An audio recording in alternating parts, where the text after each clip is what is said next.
À mesure que les rides s'accumulaient sur son front ridiculement fardé, celle qui, durant sa jeunesse, fut non pas laide, mais simplement insignifiante, devenait de plus en plus haineuse, à passer de l'état de femme commune à celui de petite vieille ordinaire. Il lui était plus insupportable que de connaître le destin d'une jolie fleur se desséchant ou d'un chardon conservant toute sa vie ses épines et sa grimace. Au moins, certaines vieillardes se consolent de leur disgrâce en se souvenant d'avoir été belles jadis, et les plus infortunés qui ont hérité leur laideur du berceau n'ont point d'amertume en se mirant dans le tombeau. Les premières ont gagné l'estime du monde et s'en flattent.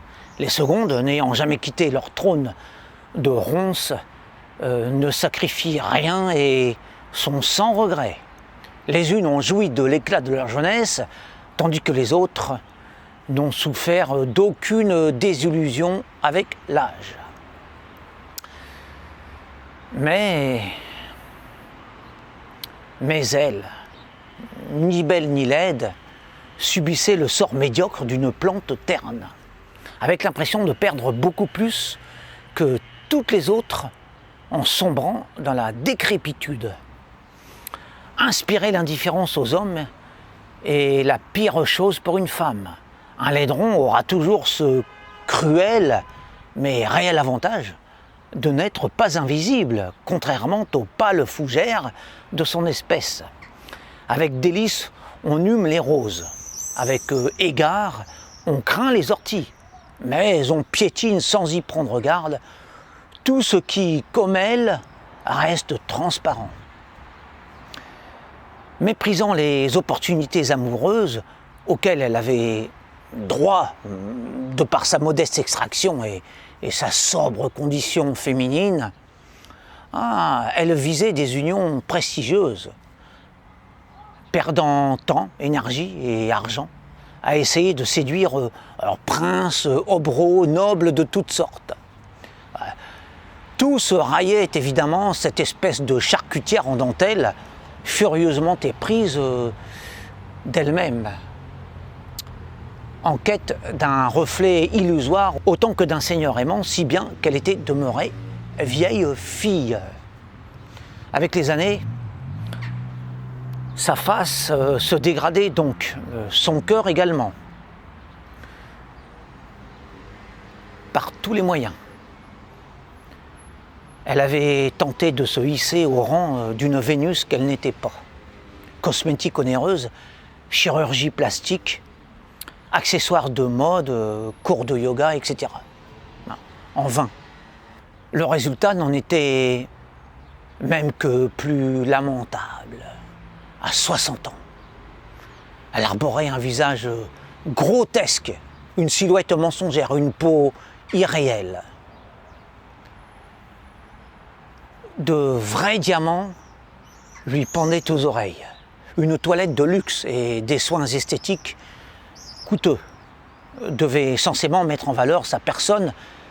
Des textiles de choix couvraient ses épaules. Malheureusement, le reste, c'est-à-dire l'essentiel, se résumait à du toc. Les artifices avaient beau valoir le prix de l'or et de la soie, le présentoir ne valait rien.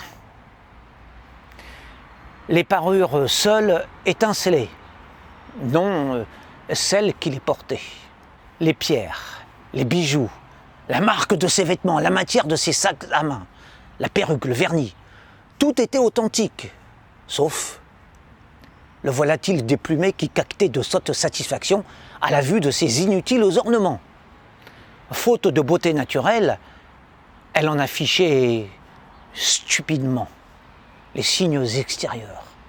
La vanité ne lui suffisait pas. Il lui fallait encore faire preuve de méchanceté pour se dédommager de la peine supplémentaire que lui occasionnait son entrée dans la vieillesse.